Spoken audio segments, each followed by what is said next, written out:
हामिद मीर साहब, एक तो ये कि वज़ीर आज़म साहब ने बड़ा ज़बरदस्त स्टेटमेंट दिया था कि सियासत नहीं रियासत बचाइए, लेकिन बज़ाहिर उनकी चंद एक एक्टिविटीज़ तो ये बता रही है कि ना वो सियासत की बात न रियासत बचाने की बात कर रहे हैं बल्कि हुकूमत बचाने की बात कर रहे हैं, क्योंकि उनकी इत्तेहादी हुकूमत है। 55 जहाँ तक मैं सही हूँ काबीना में अब तक 2-2.5 महीने में अफराद आ चुके हैं और जिनकी कारकर्दगी आपके सामने होगी। और दूसरी तरफ नैब के कवानीन को तरमीम करने में जितनी तेज़ी दिखाई गई वो भी आम आदमी के मसाइल का हल नहीं है, ख़ास लोगों के लिए है, स्पेसिफ़िक चीज़ों के लिए है। तो एक तरफ तो ये है, और दूसरी तरफ क्या आप समझते हैं सर कि ये जो ज़ाहिर है मौशी इस्तेहकाम इस वक्त मुल्क को ज़रूरत है, लेकिन उसके लिए सियासी इस्तेहकाम बहुत अशद ज़रूरत है। मौजूदा हालात में कौन ज़िम्मेदार है इन दोनों मौशी बहरान का और सियासी बहरान का? देखें, शहबाज शरीफ साहब जो है उनकी जो इस वक्त पॉलिसी है, उस पॉलिसी को तो मरियम औरंगज़ेब साहबा भी जो है ना वो डिफेंड नहीं कर पा रही। हालांकि मरियम औरंगज़ेब साहबा जो है वो बड़ी बासलाहियत खातून है, लेकिन मैं कभी कभी देखता हूँ कि उनको बड़ी मुश्किल होती है। तो इसमें तो कोई शक नहीं है कि शहबाज शरीफ साहब ने बहुत मुश्किल हालात में हुकूमत संभाली है, बल्कि वो तो मेरी तो जो इन्फॉर्मेशन है वो तो प्राइम मिनिस्टर नहीं बनना चाह रहे थे, उनको ज़बरदस्ती शहबाज शरीफ साहब को ज़बरदस्ती जरदारी साहब ने मजबूर करके प्राइम मिनिस्टर बनाया। तो लेकिन मसला ये है कि ये जो शहबाज शरीफ साहब जो है उनको जब भी थोड़ा सा कुछ स्पेस मिलती है, जैसा कि आज लाहौर हाई कोर्ट का फैसला आया तो ऐसा लग रहा था कि उनको स्पेस मिली है। जब भी स्पेस मिलती है तो उसका पाकिस्तानी अवाम को फ़ायदा नहीं होता, नुकसान होता है। उन पर कोई ना कोई वो मुआशी बोझ डाल देते हैं, जैसा कि उन्होंने पेट्रोल की कीमत में इजाफा किया है। तो ये आप जितना मर्जी ये कह लें कि जी हुकूमत जो है वो सियासी बहरान नहीं हल कर पाएगी और आइनी बहरान भी कायम रहेगा, चले मैं मान लेता हूँ आपकी सारी बातें, लेकिन इमरान खान तो अभी तक इनका कुछ नहीं ना बिगाड़ पाया। तो ये अभी तक तमाम तर आइनी और सियासी बहरान के बावजूद अगर ये हुकूमत चलती जा रही है जो सिर्फ 2 वोटों की अक्सरियत से कायम है, तो ये चलती जा रही है। उसकी वजह सिर्फ और सिर्फ जो है मैं समझता हूँ कि इमरान खान की कजफहमी है और इमरान खान की नाअहली है, उसकी गलत पॉलिसी है। अब आप देखें ना कि वो उसने अपनी तरफ से बड़ा मार्का मारा कि मैं जनाब कौमी असम्बली से इस्तीफ़ा दे दूंगा तो ये इलेक्शन करवाने में मजबूर हो जाएंगे। कौमी असम्बली से इस्तीफ़ा दे दिया, उसका शहबाज शरीफ साहब ने फ़ायदा उठाया और उन्होंने नैब का कानून भी मंजूर करवा लिया और इलेक्शन लॉज में तरमीम भी मंजूर करवा ली और अपोजिशन लीडर भी अपनी मर्जी का ले आए।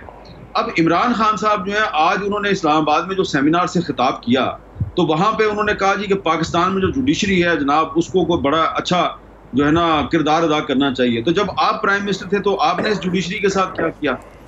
तो अब इमरान खान साहब जो हैं, अब देखिए अगर आपने इलेक्शन करवाना है, अब आप कहते हैं पाकिस्तान के मसाइल का हल नया इलेक्शन है, तो फिर आप खैबर पख्तूनख्वा असम्बली से, आज़ाद कश्मीर असम्बली से और गिलगित बल्तिस्तान इस्तीफ़ा क्यों नहीं देते? भाई मुस्लिम लीग नून तो मरकज में कोलिशन गवर्नमेंट का हिस्सा है और पंजाब में उसकी हुकूमत है। आपके पास तो 3 जगहों पे हुकूमत है, वफाक की 3 इकाइयों में पाकिस्तान तहरीक इंसाफ की हुकूमत है। इस्तीफ़ा दिया सिर्फ कौमी असम्बली से, बाकी जगह से इस्तीफ़ा नहीं दिया। ये कंट्राडिक्शन है इमरान खान की पॉलिसी की। और फिर दूसरी बात आप देखें कि उनके खिलाफ रोज़ कोई नया स्कैंडल आ जाता है और मैं ये कहने पर मजबूर हूँ कि बहुत सी और भी चीज़ें हैं और भी चीज़ें जो है वो लोगों को पता है लेकिन वो नहीं सामने लाई जा रही। अभी भी कुछ लोग जो है वो बड़ा स्पेस दे रहे हैं उनको। तो आने वाले दिनों में आप देखेंगे कि बहुत सी चीज़ें सामने आएंगी। इमरान खान जो है उनकी स्पेस कम होती जाएगी, उनकी स्पेस कम होगी, शहबाज शरीफ की स्पेस बढ़ेगी, शहबाज शरीफ की स्पेस बढ़ेगी, पाकिस्तानी अवाम पे दबाव मजीद बढ़ेगा। लेकिन ये जो पाकिस्तानी अवाम पे दबाव आ रहा है, आप देखें ना पेट्रोल की कीमत में पहले 50 रुपये इजाफा, 60 रुपये इजाफा, अब आज 14.5 रुपये इजाफा कर दिया है। तो क्यों लोग सड़कों पे नहीं आ रहे? इमरान खान बार बार कॉल दे रहे हैं, फिर सैटरडे को फिर कॉल दी हुई है उन्होंने, परसों फिर कॉल दी हुई है। क्यों? पहले इमरान खान जलसों से खिताब कर रहे थे, अब सेमिनार्स पे आ गए। पहले एक जलसा किया, दूसरा जलसा किया, अब एक सेमिनार किया, दूसरा सेमिनार किया। साफ नजर आ रहा है, देखें कि उनकी जो स्ट्रेटजी है, उनकी जो सियासी हिकमत अमली है, उसमें बहुत सी खामियां हैं। वो गलत मशवरों पे चल रहे हैं। उन्होंने कौमी असम्बली से गलत इस्तीफा दिया। अगर उन्होंने इस्तीफा देना होता तो हर जगह से इस्तीफा देते तो आज पाकिस्तान का माहौल और होता। तो इमरान खान एक कमजोर अपोजिशन है, एक नाअहल अपोजिशन है, इसका फायदा शहबाज शरीफ को है। लेकिन शहबाज शरीफ को अगर फायदा है तो पाकिस्तानी अवाम को फायदा नहीं है, उनको नुकसान है। अच्छा, ये एक जो कमेंट्स में चाह रहा था, वो जो 55 अफराद 2.5 महीने में हो गए सर, इसके ऊपर इसका बोझ तो इसी सिसकती मरती गरीब आवाम पे आएगा। तो ये इतनी बड़ी तादाद क्या इत्तेहादियों की बुनियाद पे रखी है, इसे कम नहीं किया जा सकता था? थोड़ा सा मुख्तसर सर। देखिए डॉक्टर साहब, इसमें मसला ये है कि ये सिर्फ 55 अफराद की बात नहीं है। शहबाज शरीफ साहब की हुकूमत जो है उसको और भी बहुत सी जगह पे कट लगाना चाहिए।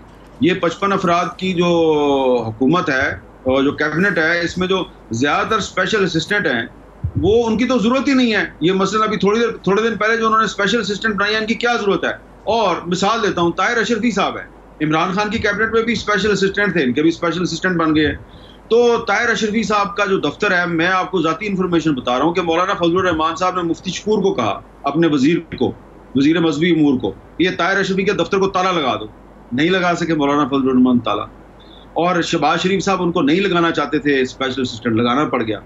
तो इसमें जो 55 अफराद की कैबिनेट है, इसमें कुछ तो जो है वो शहबाज शरीफ साहब की मर्जी के लोग हैं, कुछ पीपल्स पार्टी के कोटे में से आए हैं, कुछ बाकी इत्तेहादियों के कोटे में से आए हैं, कुछ दीगर फरमाइशी भी हैं।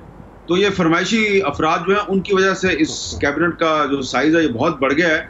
मैं समझता हूँ कि इसमें कम से कम 9 या 10 लोग ऐसे हैं कि इनकी कोई जरूरत नहीं है, इनको निकाल देना चाहिए। लेकिन शहबाज शरीफ साहब जो हैं वो इनको नहीं निकालेंगे, बोझ आपके और मेरे पे डालेंगे। ठीक है, मैं आता हूँ जनाब हफीजुल्लाह न्याजी साहब की तरफ। सर, ये जो पार्लियामेंट से निकले हैं इमरान खान साहब, जैसे कहा हामिद मीर ने बड़ी बेहतरीन बात की कि उनके जाने से फ़ायदा शहबाज शरीफ को हुआ और उन्हें कई अहम बिल जो है वो मंजूर करा लिया। और अगर वो थोड़ा सा और आगे चलें और वो जो इस्तीफ़े गए हैं उनको अगर मंजूर कर लें तो सदर की इम्पीचमेंट भी हो सकती है। लेकिन जिस बात को इमरान खान साहब बेस बना रहे थे अवाम, तो वो बहुत कम फ़ैन क्लब को निकाल सके, और अब तो वो सेमिनार को कांटेक्ट कर रहे हैं। तो क्या ये वाकई एक कमज़ोर अपोजिशन है और जो उनका अंदाज़ है वो सियासी अदम इस्तेहकाम पैदा कर रहा है? क्या कहेंगे सर? डॉक्टर साहब, इमरान खान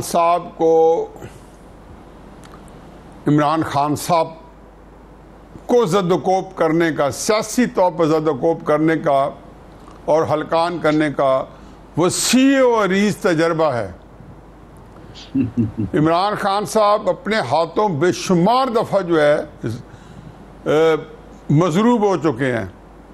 ये मेरे छोटे भाई हामिद मीर साहब जो है, इनको पता नहीं याद है या नहीं, लेकिन इन्होंने एक चूँकि उस वक्त बड़ा अप्रिशिएट किया था।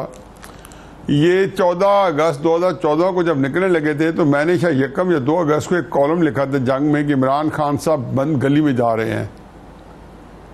तो उसी हवाले से कैपिटल टॉक में इन्होंने जो है मुझे वहाँ मौका दिया, तो उसमें टॉपिक यही था कि ये अभी ये लॉन्ग मार्च नहीं शुरू हुआ था, और मैंने बड़ी कन्विक्शन के साथ कहा था ये बंद गली में जा रहे थे।